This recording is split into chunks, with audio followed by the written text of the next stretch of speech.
And I made a rule for myself. Now, I need to sidestep out and tell a separate thing for a minute because, now, what does the word promise mean? What does it mean? Commitment. Commitment? Does it mean inviolable commitment or best endeavor?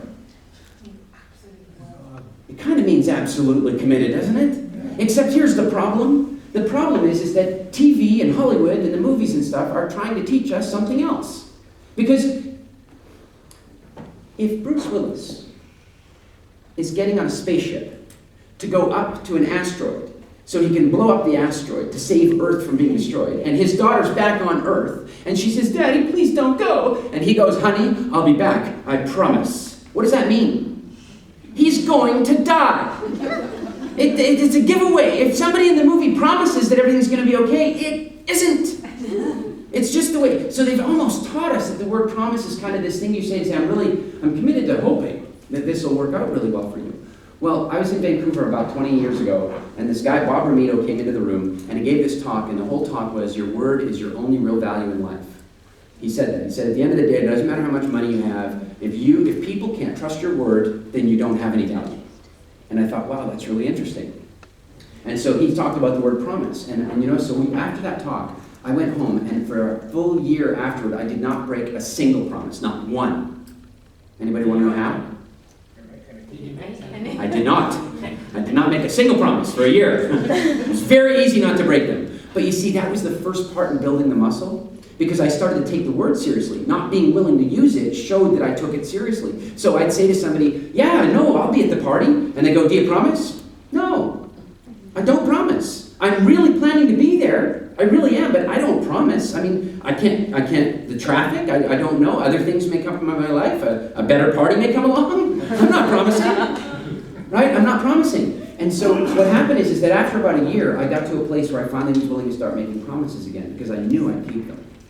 And I can tell you that in the 20 some odd years since then, I've only broken 2 or 3, and only when I've forgotten I'd made it, and then immediately rectified that I had. But here's the other thing. And I do not break promises, I just don't. But here's the other thing. Is it easier to keep a promise to yourself or to others? Others, right? I mean, hell, you can let yourself off. I promise I'm not going to eat any more of that rubbish. Right? I know you're not eating rubbish, you gave me that one. But the point is, somebody could say they promised they're not going to eat. How many people make promises on, say, December 31st, that they've broken by January 1st? Right? You see, that's how, so what happens in my life is, I actually won't break promises even to myself. So that means that if I want to give something up, it's really easy.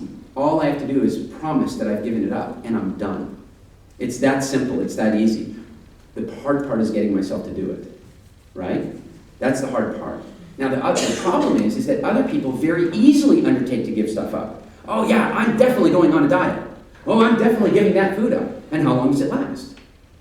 Not long enough for it to become a new habit. And so one of the things I've learned in making promises is that I don't promise stuff for too long. Like, I won't make a promise to somebody. Like, let's say I wanted to give up sugar. I would not promise that I'm giving up sugar for the rest of my life. That's an impractical promise. It's too big for the psyche to handle. Is it true that I'd like to never eat sugar again the rest of my life? Would you love to press a button and never have that craving ever again? Sure, but you can't promise it. In Alcoholics Anonymous, they say, just for today.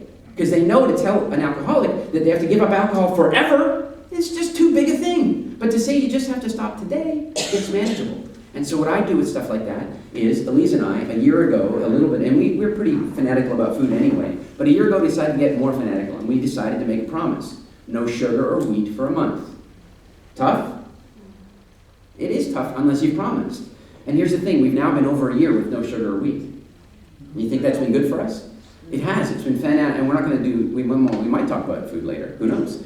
But the point is that those self-promises are highly important. So,